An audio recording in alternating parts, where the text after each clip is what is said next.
What's up, everybody? Today I am taking a break from my team stacking series to check in on my own personal best ball ownership and talk to you about 5 players with top 50 ADP that I have zero exposure to. So some of these guys are players that I'm actively avoiding, and I'll talk about why I think they're being overdrafted in this video. And some I was actually surprised to find out that I have zero shares of because I actually do like them. So let's get right into it, starting right off the bat with Phillip Lindsay, whose ADP is 49.70. Lindsay played out of his mind last year. He went from being an NFL undrafted rookie to being a fringe 4th round pick in fantasy football the next year. He's made a name for himself. My biggest problem with Lindsay is the team that he's on and the situation that he's in. There aren't too many instances where you're going to find me taking a player that I project to be in a bottom 5 scoring offense with one of my first 5 picks. I want exposure to a high ceiling at the top of the draft,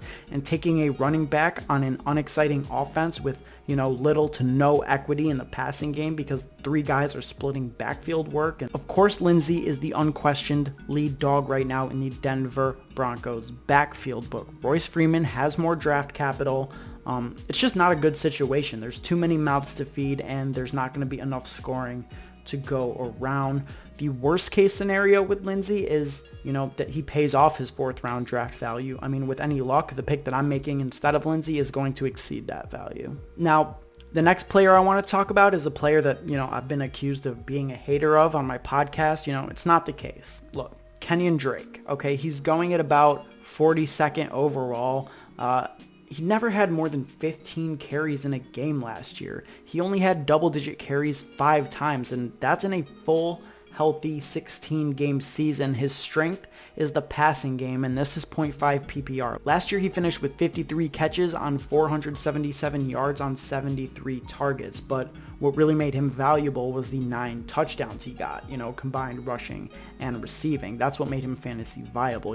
I personally just have no interest in taking him at RB22 when, I could get Tariq Cohen at RB26 or James White at RB27. I look at both of them as better versions of Kenyan Drake, and I wouldn't be shocked to see Kalen Ballage overtake him as the primary rusher on this team. Besides a solid run of games to end the year a couple years ago, what has Drake really done to justify this draft position? I just honestly think nothing. So, Kenyan Drake, I have 0 shares of, and I'm going to end this best ball season with 0 shares of Kenyan Drake. Now, this next guy, unlike Kenyan Drake, is actually a generational talent, right? And that's Patrick Mahomes. So I don't think I have to get too deep into this, right? Mahomes took the league by storm last year, and hey, it is totally plausible that he could repeat and finish as the QB1 in back-to-back years. I mean, it hasn't been done in about 15 years, but, Mahomes is amazing. He could absolutely do it. I think that it's more likely he finishes top 5, and I think that his floor can't be lower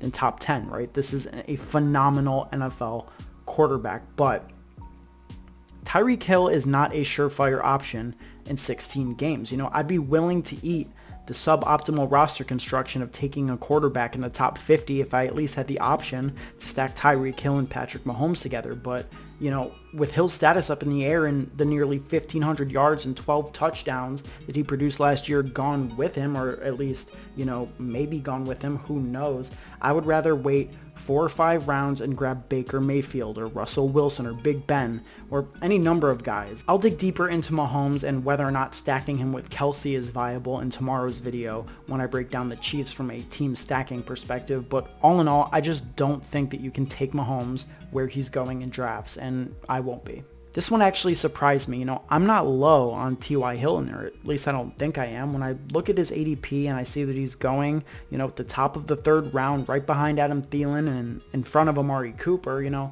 I think that between the 3, I would prefer Amari Cooper, but, I'll take Hilton over Thielen or Keenan Allen or AJ Green, who were also going in that range. I attribute this one more to variance, and I just haven't been in a good position to get Hilton. My lack of exposure to a Luck Hilton stack is actually making me uncomfortable right now as I'm talking about it. So I think that this is one that I'm going to actively, try to make an effort to get my ownership of T.Y. Hilton up on, and in turn, Andrew Luck. Now, last but not least, and this one might feel like a bit of a cop-out because it's so obvious, but Todd Gurley. Gurley was a complete machine during the regular season last year. He had 256 carries and 59 receptions for over 1,800 all-purpose yards and 21 touchdowns, and he did all of that in 14 games. Then the Rams made the playoffs and CJ Anderson took over lead back duties while Gurley nursed this mysterious knee injury. We've since learned that there's an arthritic component to Gurley's knee, and there's speculation that the team is going to scale back his workload. The team made concerted efforts to reinforce their depth chart. They retained Malcolm Brown after the Lions tried to sign him, and later the team traded up in the draft to get Darrell Henderson, one of the most controversial picks going in drafts this year. It's important to understand one thing about this, right? Todd Gurley is going to be productive in 2019. I mean, he just will. He is too good of a player not to be, in too good of a scoring offense not to be, right? The question is, will he be productive enough to justify going in the second round at pick 18 where he's going now? I mean, are they going to completely run him into high contact situations inside of the 5-yard line like they did last year at an insane rate? None of us knows. I mean, I've seen Gurley fall into the 3rd round and I would take him there absolutely. I just personally haven't gotten the opportunity to do so. I think that right now Gurley's risk outweighs his upside, and that sucks to say because Gurley's a beast, and if this knee injury derails the second half of his career, that would suck to see. So, I'm not rooting for this, but right now I just don't think that I can take, that plunge into my second round pick of Todd Gurley when, Damian Williams is there. And I mean, even as I'm saying these words right now, I feel weird saying it, like Damian Williams over Todd Gurley, Nick Chubb over Todd Gurley. Maybe I do need to up my Todd Gurley exposure. I just don't know. I just don't know. But thank you guys for watching. That's all I've got for today. Tomorrow I'm getting back into my series of stacking where I will finish up the AFC West and talk about the Kansas City Chiefs. If you're interested in competing for the $1 million top prize of Draft's Best Ball Championship, you can head over to their website. If you've never used it before, use promo code UPSIDE when making your first deposit, and they will give you a free $3 ticket to a contest of your choice. Would highly recommend checking this out. Once again, that is promo code UPSIDE. Have fun drafting, guys, and I will see you tomorrow to talk about the Chiefs.